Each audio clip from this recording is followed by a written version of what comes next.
The late 1980s marked a troubling period for pig farmers in the United States. A new, unknown disease began to sweep through their herds, leaving a trail of suffering and economic loss in its wake. Pigs, particularly young piglets, succumbed to severe respiratory distress.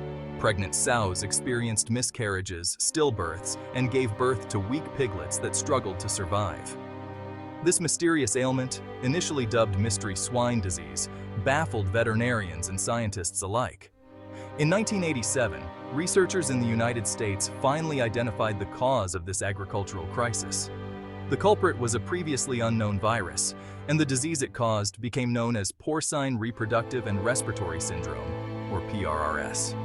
The discovery was just the beginning of a long and challenging journey to understand and combat this devastating disease. At the heart of the PRRS outbreak lies a tiny yet formidable foe, a virus belonging to the Arteraviridae family. This single-stranded RNA virus, known scientifically as PRRSV, possesses a remarkable ability to adapt and survive in various environments. The virus's structure is relatively simple, consisting of a single strand of RNA encased in a protective protein coat. This outer shell, while seemingly delicate, shields the virus's genetic material, allowing it to persist in the environment for extended periods. PRRSV can survive for days or even weeks in cool, damp conditions, such as those found in pig barns and transport vehicles. This resilience poses a significant challenge for disease control. Even with rigorous cleaning and disinfection protocols, the virus can linger in hidden crevices, ready to infect new animals. Understanding the virus's structure and its ability to withstand harsh conditions is crucial for developing effective prevention and control strategies. PRRS spreads primarily through direct contact between infected and susceptible pigs. The virus is present in various bodily fluids, including saliva, nasal secretions, urine, and feces.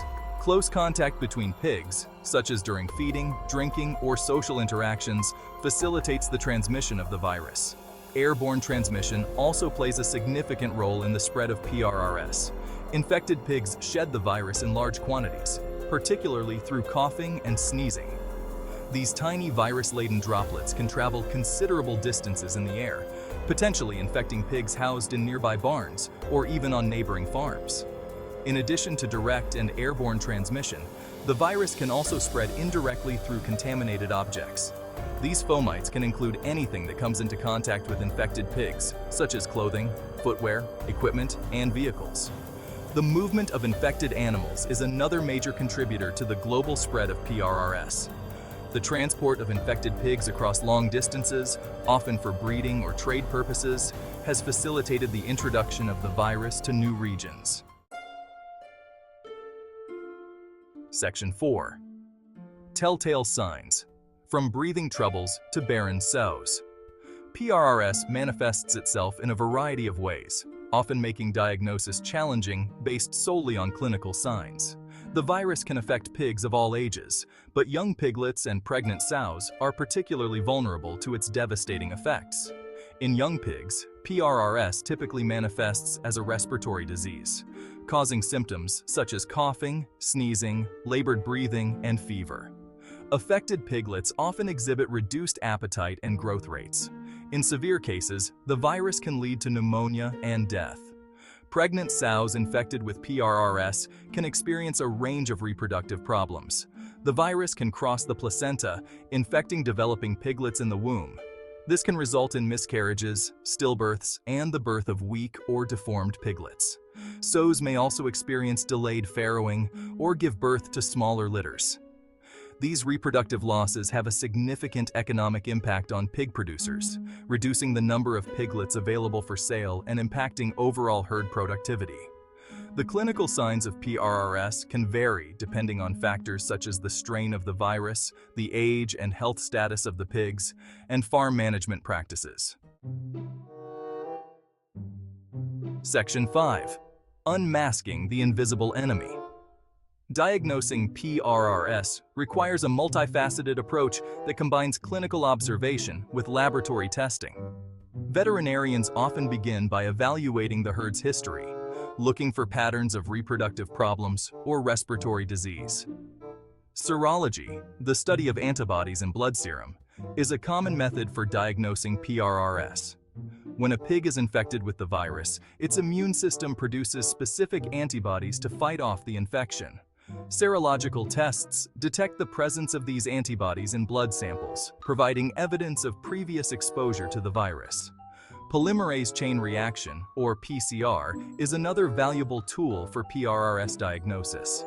This highly sensitive technique amplifies specific segments of the virus's genetic material, RNA, in laboratory samples, allowing for the detection of even small amounts of virus. PCR can identify actively infected animals, even in the early stages of infection before clinical signs appear.